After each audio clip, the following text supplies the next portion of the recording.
Hello and welcome to episode 2 of the Forgecraft server series. This is Forgecraft 1, by the way. I forgot to mention that, I believe, and I think I need to put that in the title from now on. So, yeah, what's the difference between Forgecraft 1 and the other Forgecrafts? Because one assumes that there is more, right? So there's also Forgecraft 2 and Forgecraft 3. And first of all, what Forgecraft 1 is it's the long-term testing server for Forgecraft. What that essentially means is that we have been asked to basically just play the game. And in doing so, this takes 60 levels to copy, by the way. And I can show you that with reading glasses. And in doing so, through the course of play, we find maybe some minor bugs or less or more obscure bugs that are harder to find. I'm being very Soarynish now with my chests. And just through the course of longer play. So we're encouraged to just... 40 levels, not 60. So we're just encouraged to enjoy playing on Forgecraft 1, and it's a long-term server, and when it gets reset is entirely dependent on the next coming version or once everyone stops playing on it because they're bored and nothing is being updated. Forgecraft 2, on the other hand, is the kind of like short-term testing server. That server is up for like a month, 2 months maybe, and during that time we're encouraged to basically play on Forgecraft 2 and intentionally try and push the mods that we get on there to the limit, because Forgecraft 2 is only ever made of the mods which are due for testing anyway. So like, if Biomes of Plenty didn't need testing, you wouldn't find Biomes of Plenty on that version of Forgecraft 2. Yeah. We don't actually have Forgecraft 2 up at the moment, because we're kind of in a stable state with mods for 1.17 right now, or mods are just in the middle of porting anyway. I gotta remember to turn these guys down in post. So what ends up happening is basically lots of crashing and carrying on there. Ow, ow, ow, ow, ow. But at the end of the day, it's just short term and it gets reset every couple of months, which is great. And then Forgecraft 3 is a funny one, because Forgecraft 3 started off as I'm going to quickly duck in here, as a testing server for TTFTCUTS actually. And then at some point it stopped being a testing server for TTFTCUTS and started just being unused. I think the TTFTCUTS guys moved on from Forgecraft.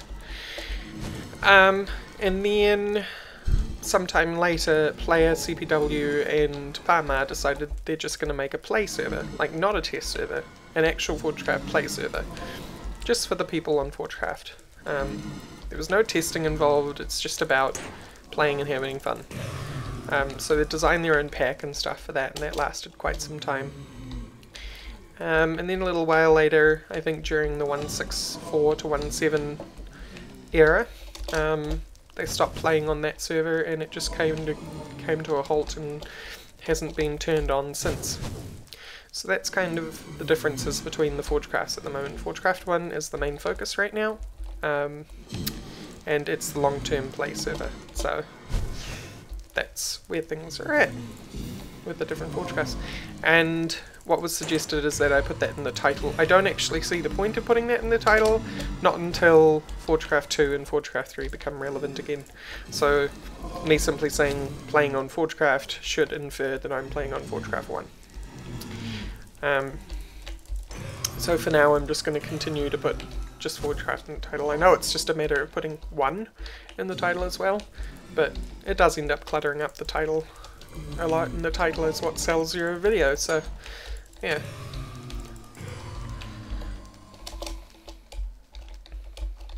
That's that. Slowly grinding my XP. So this is basically what we're doing for these episodes, is just you're listening to me talking and playing on Forgecraft, especially when no one is on, as you can see. I'm actually on it at a way more decent hour this time, but it's just kind of dead today, I think. That being said, it's Tuesday for me, so it's Monday for everyone else. New Zealanders live in the future.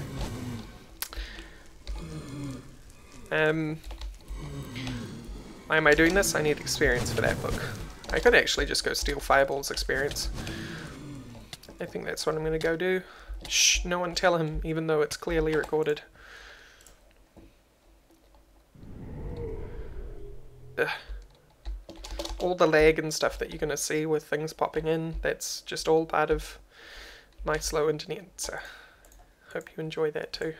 Because this series is not about cuts and not about speed ups, it's just about playing on Forgecraft. So it's kind of like a stream where no one gets to interact with me and it's all post. Wow, that's a lot of ender pearls. So if we come along to Fireballs. Now I'm trying to remember this from memory, but I think in the comments you guys yesterday said this is Ichigo. I hope I got that name right. But I was right, and they are from Bleach.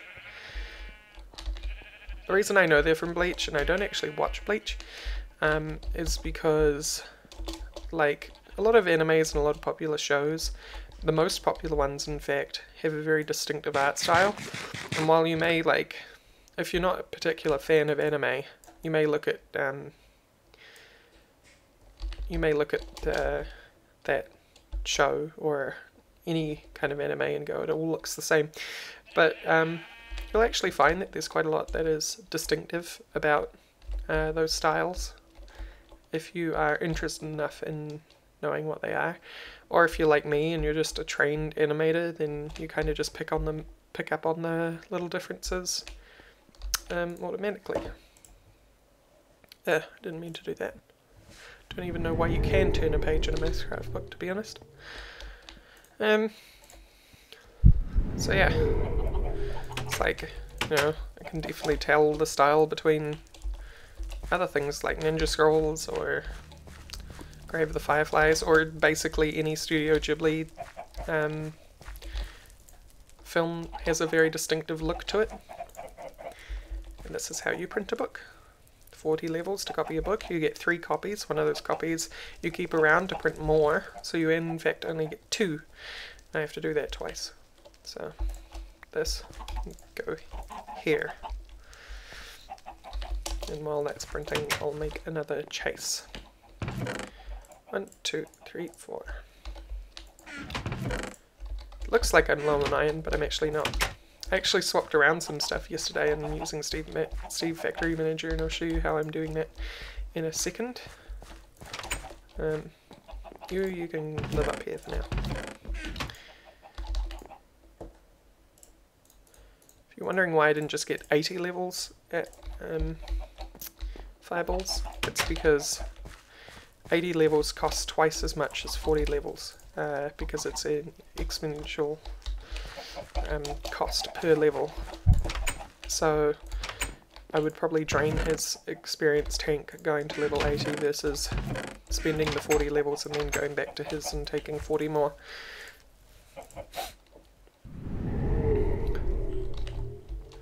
So if we come back this way, go back to Fireballs. If you're wondering why I'm printing books in the first place, I'm trying to get more magical wood, and I'll show you how that is done all in due process, because I have to do it anyway. Yeah.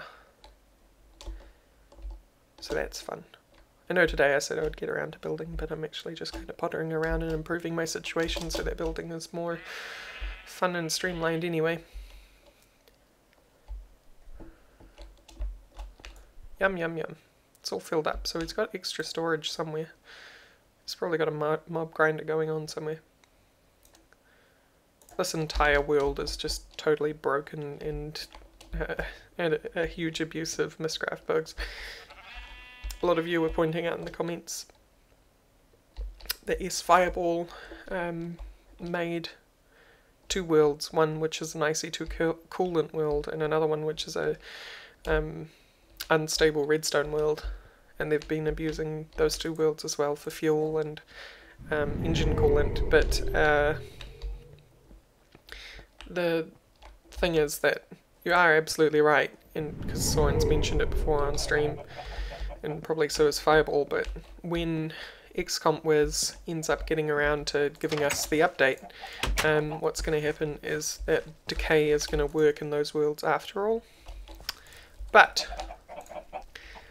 Mr. Fireball, and I assume Soaryn as well, has managed to convince the ops to turn off decay in the UU world.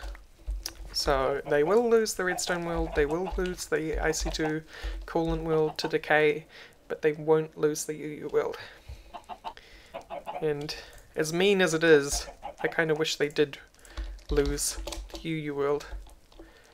Of all the worlds that could have stuck around, it had to be the UU world.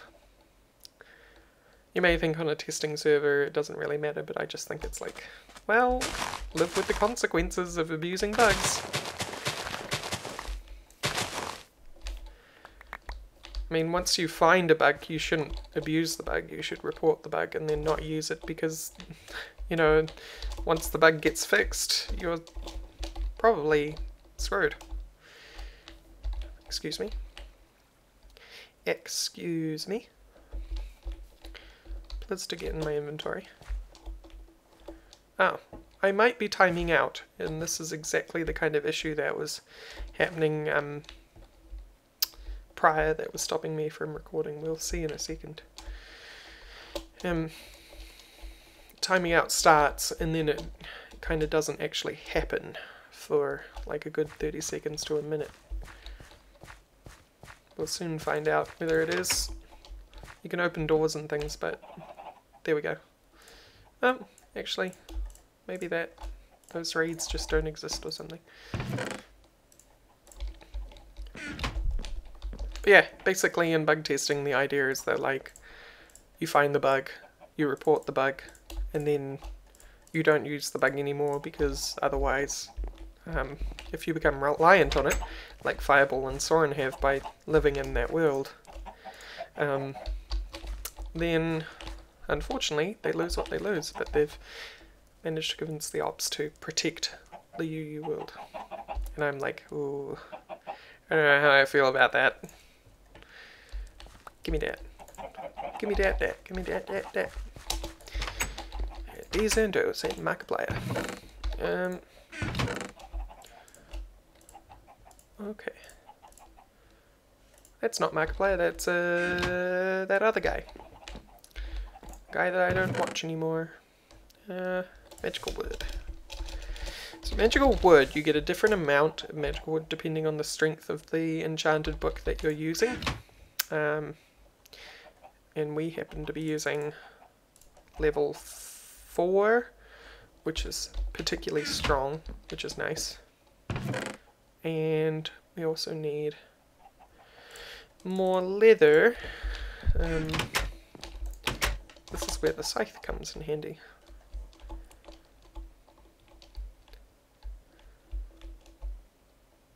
Hello, Mr. Cow. You are now Mr. Leather.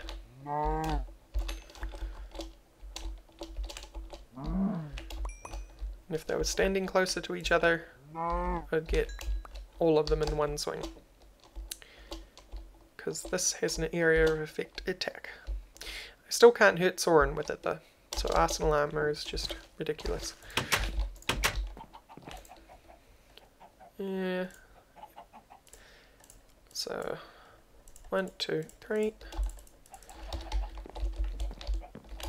1, 2, 3. No, it's not working because it's not an empty hand. 1, 2, 3. Ugh. I'm also clicking the wrong thing. 1, 2, 3, 4, 5, 6. Yay! Books. Wood. Bookcase. Gold. Hold the up arrow. 9 magical. So not 19, 9. So with 9 I should be able to make 2 intercores. and have one left over. I think I got magical wood in one of these chests. And the last time I did it, yep, there we go. So we want 4 obsidian and an ender pearl. Is it ender pearl or ender eye? We'll soon find out. Ender pearl. And uses and an ender eye for that one. Well, I know where we can get ender eyes. Why are you empty? Have you really run through them all? There must be some chunk loading shenanigans going on there. I'll have to get that sorted out at some point. I think it went like that. Maybe it was the other way around. No, it was the way around it goes. Except I forgot that I needed to do it twice. Ender pearl. 4 obsidian. I have very loose organization in this hut right now. It'll get way better. And I'm feeling like I might do organization through using Steve's Factory Manager. I know it's kind of overkill, but it's also kind of fun.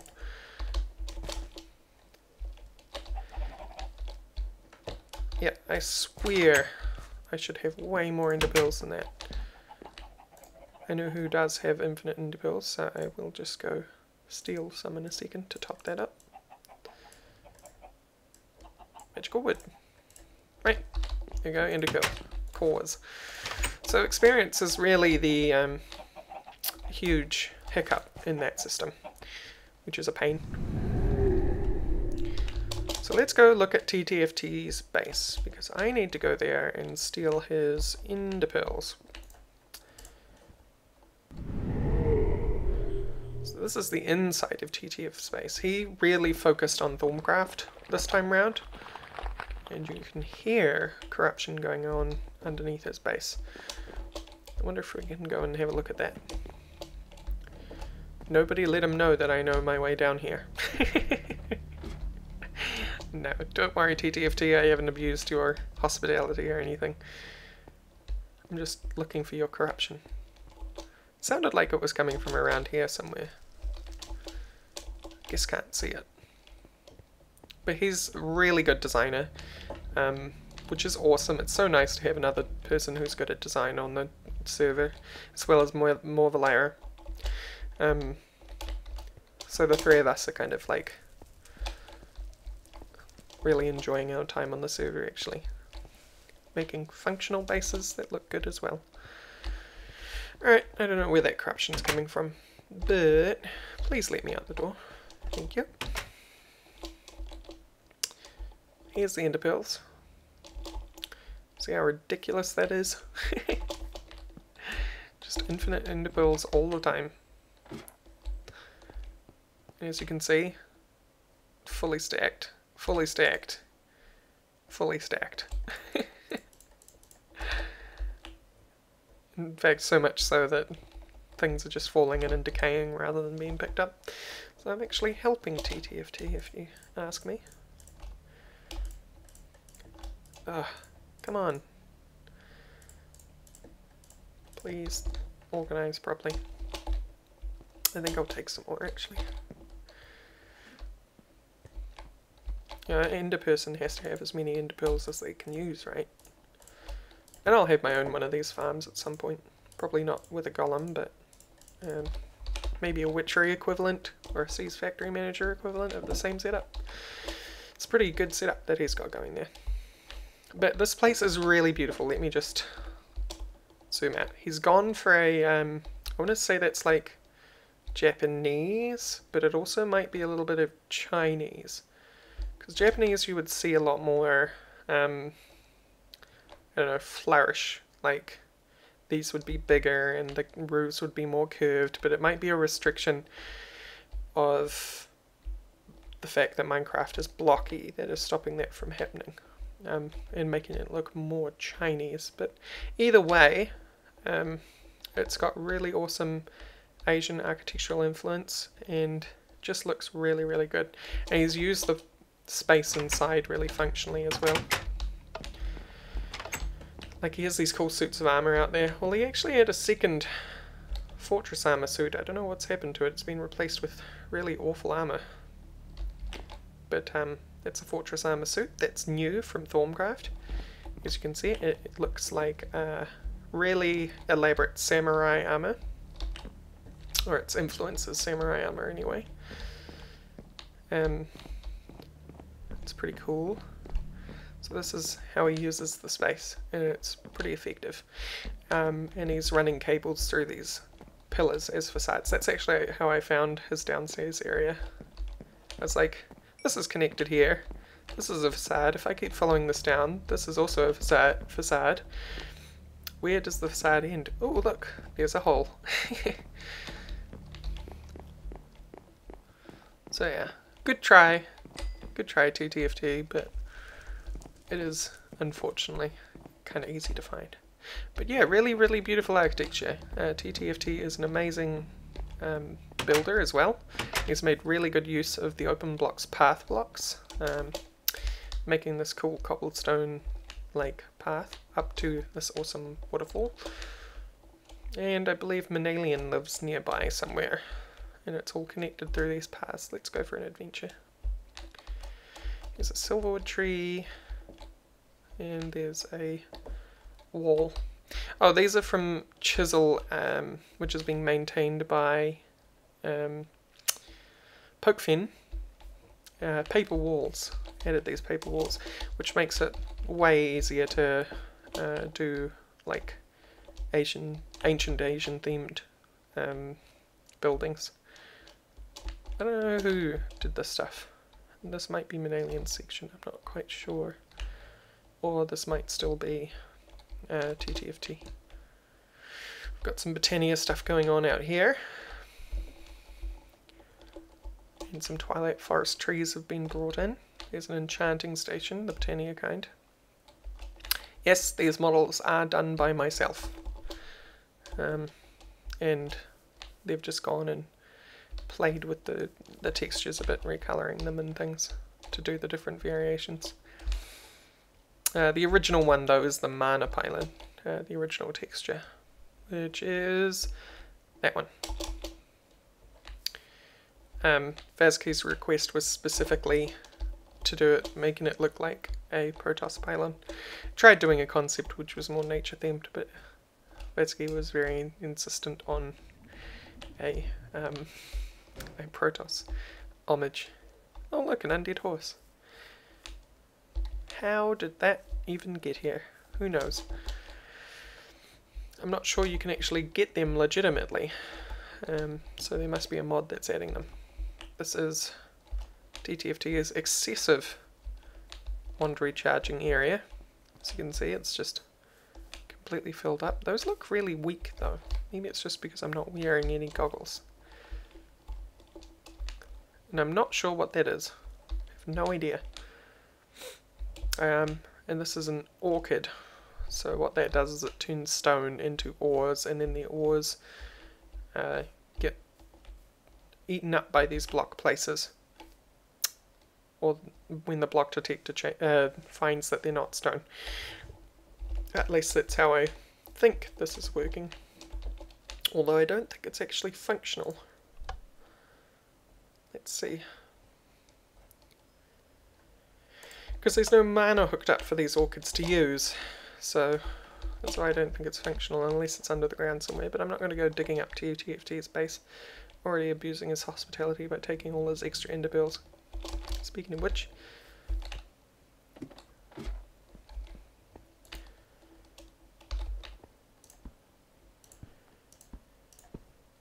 the hopper's picking them up again. Right, that should do me for quite some time. And then I'll quickly show you Steve's factory manager thing that I've got going on. I kind of don't like pressure plates in front of doors. They can be kind of confusing to get through. If only because I'm so used to opening them manually and closing them manually. So I got what? 25 blaze rods.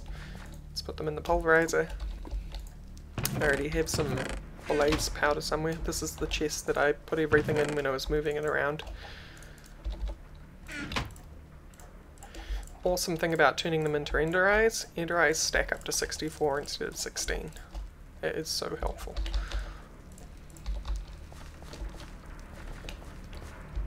Let's see if this is running right now. It is. So that's about halfway through one ender pearl. An ender pearl runs for like 2 minutes and 60 seconds.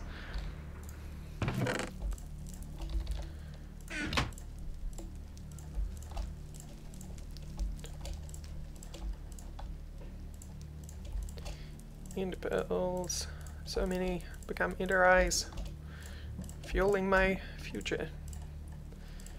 Eventually I'll be doing that myself. And eventually I'll be making an 8 times one of these as well. Putting the other ender pearls in here. Reeds in here.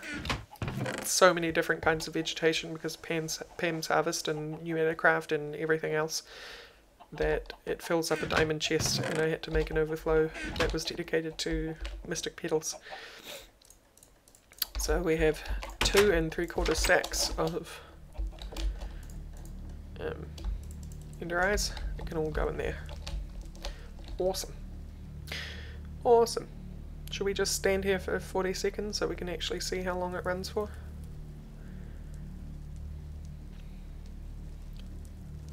May as well. I really should put those down as well.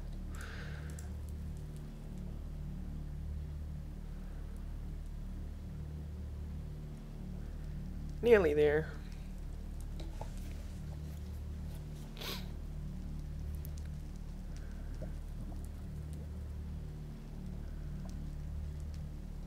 What I think is happening and why these generators keep rerunning and going through everything is I think when a chunk unloads this energy node, because I think this was happening in 164 as well, this energy node loses its 10,000 RF. So yeah, this is running for 2 minutes 30 it would have been. So I think when that unloads it loses its 10,000 RF and also gets disconnected, so this just starts hemorrhaging power and constantly running, because these should be full of coal as well and they're not. So I really do need to buffer. None of this is actually on either. Like, now that's on. And this is off as well.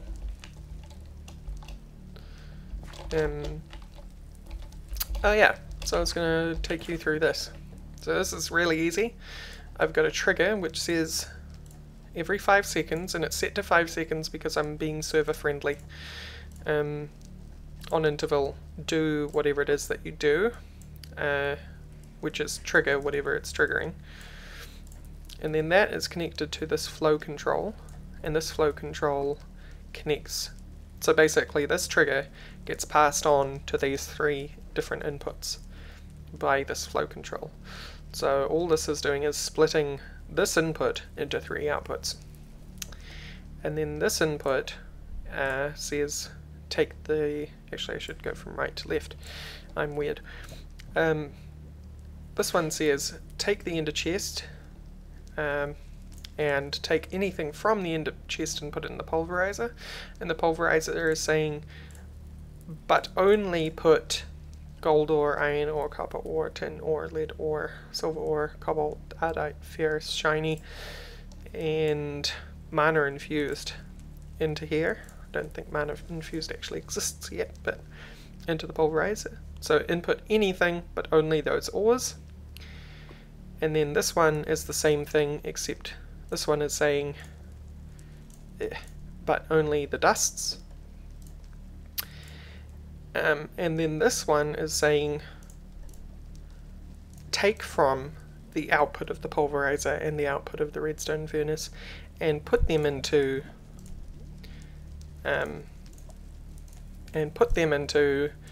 the ender chest. And that is how everything gets processed. So through that system what ends up happening is I put ore in here, and then that ore gets turned into dust, and that dust gets put back into the ender chest, and then the dust gets taken from the ender chest and put in the redstone furnace, and then the redstone furnace takes the bars and puts them back in the ender chest, right? Hope that made sense. And then I take the bars out of here and I put them in my little shack, like this. Oop. And we've got one of those growing, 86%, and this one's at 29. And I'm sorry, ender seeds, but I'm removing you so that you can grow even faster. Boop boop. So now we've got 4 ender cores, and we have 60 to go. And I know it's 60 because that was 64 seeds. And 64 minus 4 is 60. You see? Smart. Alright, so what next do I want to do? Well, we did that stuff. So now I guess we'll just dig. So what I'm doing here is pretty simple as well. I'm just, oh, didn't mean to do that. Well, actually, I guess I did mean to do that because that's going to have to be replaced with stone brick at some point. So let me go get some stone brick.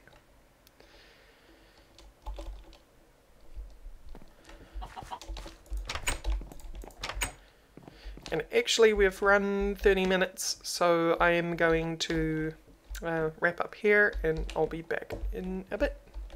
See you soon.